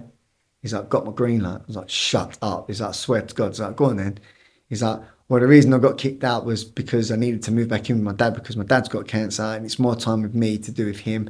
And I wanted to get my own place eventually, and blah, blah, blah." I said, "There you go." So what I was trying to get at is, with the favourite quote is obviously, the three things: what you say, what you feel, and all of that. And then looking after yourself, look after yourself before you can look after anybody else. And then just because it's bad at the time doesn't mean there's always going to be a green light. And then with regards to the fasting, it's easy to do when you get your mindset right, because once your mindset's into it and you know what it does, it gets easier every time you do it. And you're always going to be hungry, right? Let's just have that right. Whether you do 24 hours, 3 days, 5 days, 7 days, it will always creep in. The hunger hormone, it will be there. But you can get through it with discipline, the red light, the green light. So all of that intel is a whole. And that's how I base my whole fasting, is just that in a nutshell. Yeah, because you're shaping your mindset around Yeah. it all, aren't you? That's what you're trying to dilute and trying to build new habits. Yes. And that we talked about it off. Life's a perception game. It's how we actually, if we put these lenses on to always see why life's happening to me. It's the victim mentality, and we're gonna fall off a path if we're always putting the glasses on to see where the little nuggets are. We're always going to be filled with optimism. You can see this on a day-to-day basis of how people are walking about. You can tell if they're optimistic. That they're normally the people who head up in clouds or looking about. The ones who are down and out, so they're looking at the feet, aren't they? Of course, 100%. And it's like we said before, if someone calls you a dickhead, doesn't mean you're a dickhead. It means you're a dickhead in their eyes, And if you don't like them because they've called you a dickhead, well, then cut them out of your life. That's all it boils down to. And it's the same with everything. If you start fasting and someone says you're mental, that's because they can't do it themselves. That's all it boils down to. That's the key. Yeah, I think that's it. Same with anything. Don't ever take anything personal. No. What anyone says, whether you're going on a venture or you, and you've got to allow yourself to look stupid. Like, don't be bothered what other people think, because that's where you're going to make your mistakes, and that's where you're going to learn. Yeah. Everyone's too scared to make that. Yeah, I don't yourself care. I look don't care what stupid. anybody thinks ever. I do stuff because I do it, and that's it. If I'm going to a birthday party and I'm not drunk, but I like the song, I'm going to dance to that song, whether you think I'm a dick or not. I'm going to get up on that dance floor and cut a rug Yeah. because I don't care, Quality. and that is it. That is because quality. because at the end of the day, if Dave's sitting over there with his pint in his hand looking at me thinking, God, look at Paige, he ain't even had a drink and he's dancing, what an idiot. No, mate, you're more than an idiot sitting there with that toxic stuff in your hand and not being able to enjoy yourself. I talked about it with Sam on podcast at first, because I don't sit there, and I've always admired people who just get up and dance, and there's every part of me, there's no jealousy. I'm genuinely happy, but when I want to go do it, my legs are like turned into concrete. And Really? just don't know what it is. I don't know what it is, because I used to get, when I was younger, we used to get up on stage and stuff. So I don't know if something's happened along the way I don't know. That's for me to find out. Yeah, And of course. That's what if you looked at my Instagram as well, like in the mornings when the sun's up, yeah, I've I seen bang you. a chat on, I was showing, I was showing dance. Zoe, and she was And my, my, my, quality. my neighbours must think I am mental. I've been out there peak winter doing an ice bath, doing kettlebells in my pants while the steam's coming off me. And then in the summer, I'm in my pants with my hat or I'm in my tracksuit dancing to music. They must think, Scott next door's an absolute nutcase. But it makes me feel good. Yeah. And if you feel good, then everyone around you can feel good. Yeah, and that's what it's about, isn't Yeah, it? of course. What's the biggest misconception that most people have about fasting? They think that you're starving. That's what annoys me the most. That is what does me in when people when people don't do fast and have no idea about it, is the reality of that they think that you're starving yourself. No, I'm not starving myself. It's a healing process. It's allowing the body to chill out. Like I say, the abundance of food that we have, the shit abundance of food that we have, the Five Guys, McDonald's, Burger King, KFC, Subways, Greg's, Addictive foods. crap foods, no substance, no nutritional value, they're not good for you in any way, shape or form. But when you don't eat them, or you don't eat anything, you're a nutter. But yet, I'll use a different name instead of Dave. Eric, who's eating everything, constantly ill, constantly got a cold, constantly in bed, constantly got the flu, constantly having the shits. How come Scott ain't got it? Because I haven't got that crap in my body all the time to make my digestive system poor or my immune system low. Yeah. Like, that's the other thing. And I don't know how this even come about. I need to research it. But when you were younger, not me, my mum didn't do it to me, thank God. But a lot of my friends and people I know, that when they were younger, if they had like a stomach bug or they were unwell, an original Lucozade was like the cure. I just can't get my head around it now. I'm like, how is that the cure? Like, oh, you feel like shit? Have some sugar. It's Yeah. crazy. Yeah, Zoe's if it's a cold, she likes to boil lemonade. I'm like, don't even think about giving that to kids. It's crazy. The number one thing, like what I've seen with foods maybe to hold off, is like cereals. Yeah, it's terrible. But again, it's poured into kids. And there's another one, just as you were saying that about starvation, like people think they're going to be starved. If you go back to old cartoons that we used to watch as kids, as soon as the belly rumbled, it'd show them like, oh, they're starving. So it were programming you Yeah, for of that course. moment. But when you realise what autophagy is doing, it's eating up the bad cells. So when your stomach's growling after 3-4 days of fasting, you're like, you know what it's doing. And that's what I've tried to do with my mind is when it's grumbling, it means that it's eating what it needs to eat. Yeah, and then what will happen is when you hit the realms of keto, you'll start burping. Yeah. You have uncontrollable wind for no reason, but you haven't eaten anything. I was like, oh, why am I burping? Because your body's getting the cells, the energy from the fats, and that's what it's digesting and using as energy. And that's why you start to lose weight. Yeah. And then people were like, no. And 9 times out of 10, people who turn around and say that, and sounds horrible, but people who couldn't give food up or say that you're starving yourself are overweight and fat. Yeah. Do you know what I mean? You're never going to see someone who's shredded and ripped or thin and go, well, you don't eat? Cool, you starve yourself. It's like, pot kettle black, mate. Look at the size of you. Do you know what I mean? Yeah. So it's always the bigger people that always say they couldn't give food up or they'll starve. But you don't starve. Like I said to you before at the beginning of the podcast, carbohydrates, proteins, fats, amino acids. And the amino acids are what get drawn, proteins, what get drawn out the muscle, which is the last form of energy we use. Yeah. After that, then you're in the realms of malnutrition. And it's very, very hard to get there. Like very, very hard. That is starving yourself. And like you said before in the podcast, listen to your body. You will know, listen to your body, not your mind. You will know when the body needs to eat. You'll feel fatigued. You'll feel absolutely knackered. You have nothing. You'll get out of bed and feel like you literally need food.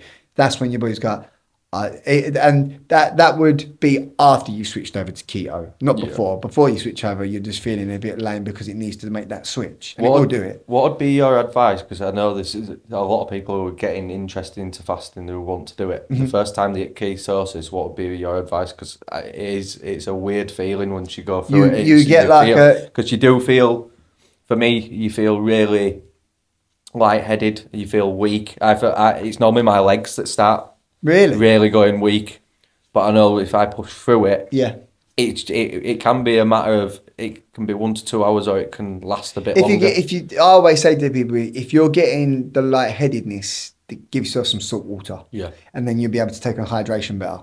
Because again, like we said before, when you drink salt water, it opens up the cell to allow the H2O into the cell to make you retain water better, which allows you to digest what you're about to digest, i.e. ketosis fats. Yeah. So that's what I learned from Dr. Mindy and I can't remember that geezer's name. Dr. Huberman. They turn around and say that quite a lot about drinking plenty of water. But when you get to a point where you're constantly urinating, that's your body saying you need some more sodium in to keep the water in. And then that's how you get through it. And you will, like we turned around and said, you will get lightheaded.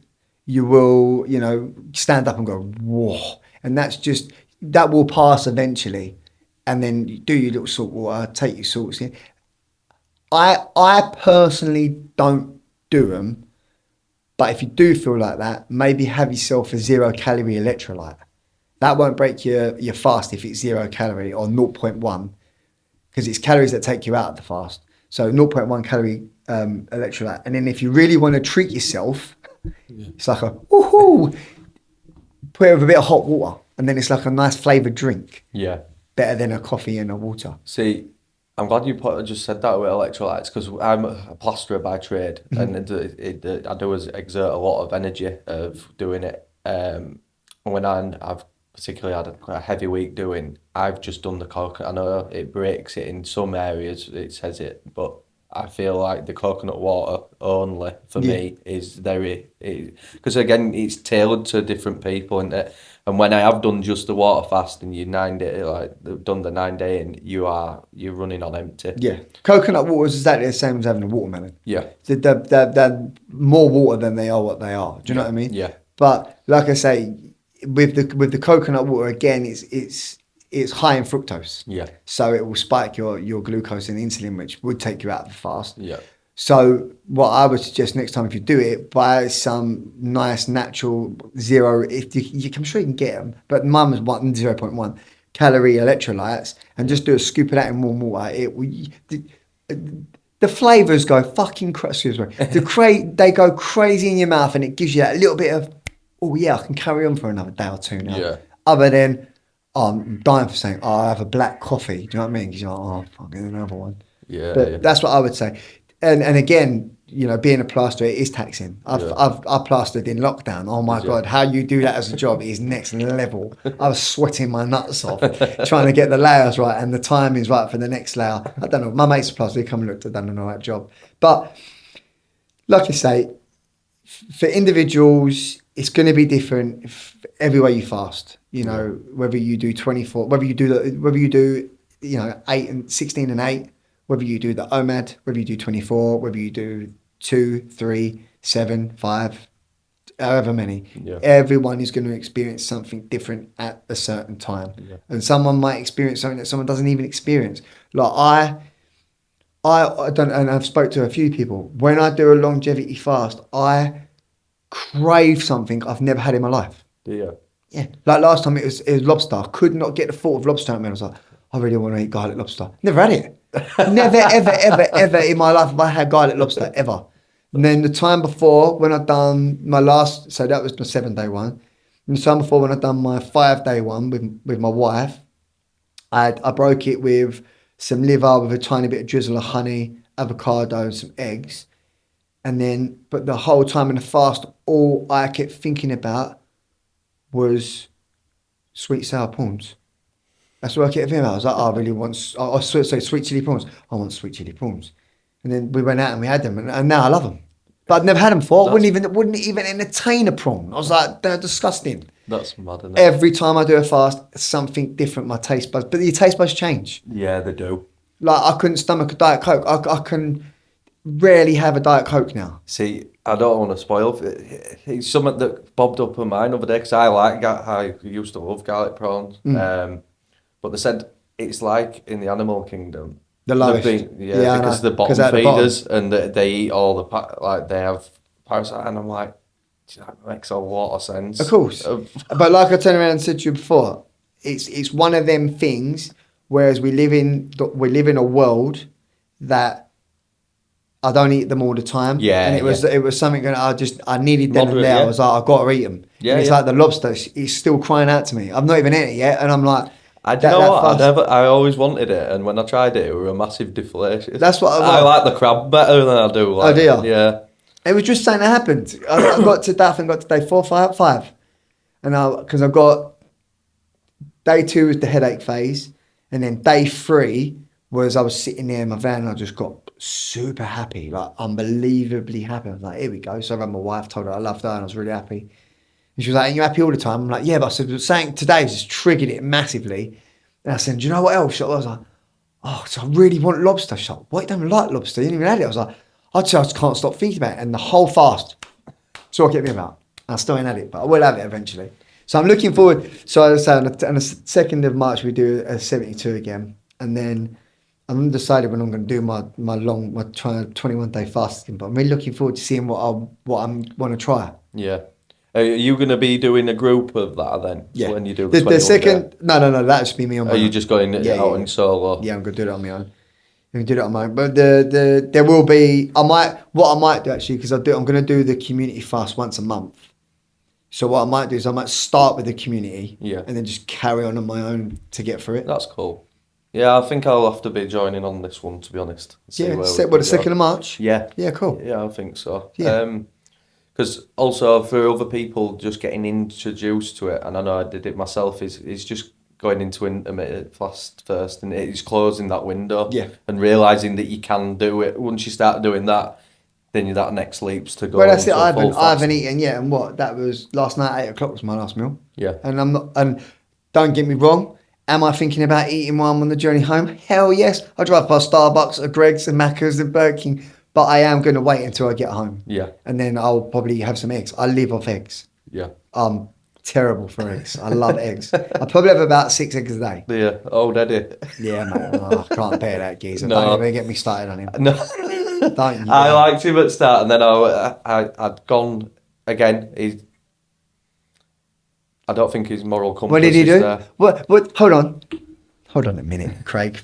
Before we started the podcast, we spoke about people on the internet, i.e. Instagram, that will go on there as influencers, and it will be a byproduct of why are they on there? Go on, you can say it. Their own personal gain. Of course, to buy their products, for them to sell shit. And that's why, for me, I pray to God that I never feel the need to have to sell my soul to that crap. I think that's where the people that are coming on the podcast, and it's the energy that I can feel. Like, you say people, you're drawn to your energy because you are what you say you are. Yeah. You're in alignment with who you are, and going out of that will just do yourself discredit. Of course it will. And that's I've got no interest in making money off people. No. If I get money, happy days. But I will not sell my soul to get it. Yeah. Like I won't, I won't tell someone to go and buy a certain electrolyte because they've endorsed me. Yeah. No. You buy the electrolyte you want. Just do your background check. 0.1 calorie per scoop, sweet as a nut, won't break you fast. Go and buy whatever one you want. Couldn't give two craps. Yeah. I won't put. I promote the keto sticks Yeah. that are we on. They're like £3. I'm not going to make any money out of them. I just told people to get them if they want to know any ketosis. Just we on them. Yeah. Yeah. Like I've got no interest in making money out of that. For me, if like I say, get people on the fast. If they then want to change the way that they eat with regards to after the fast, then I'll happily join them up a plan because you're paying for my time to do that. Yeah. That's different. But when you've got people like Eddie who buy my ebook, don't eat this, do, like shut up, mate. Like no disrespect to anybody that's had the jabs, but in COVID he was pushing them motherfuckers like galore, and now he's like on the other scale of trying to heal you with fasting. No. And it's not you're inviting people to come and try things where he's saying don't eat eggs. It's more of a command that Yeah. he's giving people and telling people Yeah, how to yeah. live the life. And there's a lot of people who just like commands. I won't tell anyone to not do anything. No. I will tell you what I do, like I do on my Instagram, how I live. Where I put pictures up of my omelets and my food because Food looks banging, by the way. cheers. but this is it. It's if you want to break your fast and you have no idea how to do it, and you go like Scott, I've been watching your Instagrams, mate. The omelets that you're breaking your fast with, they're banging. What's in them? I'll write you a list for free. Yeah. Just that's how I do it. Boom, boom, boom, boom, boom. Like you ain't got to pay me for that. It's knowledge that I'm happy to hand over to someone to make them better their life. Yeah. And the thing is when you see him sitting there and he's eating his 6 boiled eggs with his tomato ketchup on it, I'm like, hold on a minute, geez. Tomato ketchup is full of sugar on your 6 boiled eggs with your liver and your honey. Like we said, no real person is going to live like that who has young children. And how old are his kids? His kids are in their late 20s and 30s. Yeah. So he hasn't got that responsibility anymore. We have a responsibility to our children to show them not too fast because they're children, but how to live after a fast. So when we break it, what we eat, our broccoli, our lettuce, our cucumber, our sweet corn, and da-da-da. And you probably have people who go, well, that ain't nutritious, that ain't nutritious. It's like, no, I know it isn't, but it's for our kids. Yes. That's what I'm doing it for. I know what I can eat, but I'll try and get them to eat other stuff. That's what I say, my wife. Yeah, yeah. But And- you're and opening, that's through doing all this, you're opening doors anyway to all them possibilities, aren't we? We So- can only hope, can't we? So, yeah. No, thank you for coming on. Is Thanks there for having anything me. else that you'd like to add? No, not really. It's been enjoyable. I like your content. I've listened to a lot of people that you've had on the show as well. Yeah, just if you're interested in my fast, get in the community. It would be cool to have any of your followers on there. Yeah, yeah. And as I say, it's free, and I'll just guide you through it, and not just me guide them through it, but you for doing fast on it. Other people. I've got my mate Pat from East Ham, London. Didn't even know he was following me. He reached out to me the other day. He's joining in with the 72. He's been doing 7-day fasts every month. So there's a lot of people on there that have done them. A lot of people on there that have started doing them, and a few people on that haven't done them. So they can all take bits off of each other. And then where I've done quite a few longevity ones now and researched the crap out of it, and you'll come on with the 7 days, we can hopefully guide them as well with how to break it as well. Because like I said, that's the important thing, is breaking it. Yes. I definitely, yeah. What I'm liking most about what's going on, having different guests on, and you're all doing the same thing, you're building communities within yourself. And it's only built upon experiences, new experiences. Everyone's getting to chime in. And that's what I really like about it, because that's where I feel we've lost this connection. It's everyone says the same things all the time within the comments on Instagram, most high profile, and it's just like NPCs. But when you're building these communities, going off the back of it, just like I did on Charlie's, the support and the love that people are showing each other when they're really having them down days where they're thinking about jumping out of it, they're all like picking each other up and saying, we've been here. And that's something that this world's been lacking. And I think this is why I think I'm drawn to you and I'm drawn to all these other people, is because I can see it. I can see what you're all trying to do. Nothing would give me greater pleasure than say a year, because that's more plausible. In a year, to have 1,000 people doing a 72-hour fast. Yeah. That would be incredible. Because again, I've not gained anything out of it because it's free. It's the fact that I've got 1,000 people all wanting to better their life with the fact of they want to give their digestive system a rest and heal. And then once them, like I said with the last six, I'll do us a favour, just write me a review, just so I can say, because without a review from them people, I'm nothing. Yes. So without them, I'm nothing. So with the next 17 people that I've got to do it, no, it's 18 with me. So without the 16 people, so it's doubled, you know, that I can put them up and people can flick them. I'm going to put them up, with these 16, I'm going to put them up in pictures so people can read them properly. And then hopefully it goes again and again, because they'll experience something that they never thought they would experience. And they go, God, that's what 3 days of not eating feels like. I've got to tell Jason. I've got to tell Sandra. Follow Scott, because he's doing these community fasts now. It's 3 days. All right, it's tough, but you feel great at the end of it. It's the overspill, isn't it? Yeah. Because like, I know you're even saying 17 people. It's not, is it? It's if they've all got families within their... That want to try it's it, like yeah. 40, you could times it by 4, and then the more people they interact with, it'll snowball for you, and I can really see It'll be great if it does. It'll be great. Because, like I say, it doesn't cost anything. It doesn't cost anything not to eat. No. All it's going to cost, the crazy thing is, it costs nothing to not eat, and it doesn't even cost you your health because it makes you better. Well, That's the crazy You're thing. hitting a great target market in cost of living crisis. Yeah, that's it. You can't pay for your shopping, fuck it. Don't eat for 72 hours. And it makes you better. That's it. No, it's been good. No, thank you for coming on. Cheers, Craig. I appreciate it.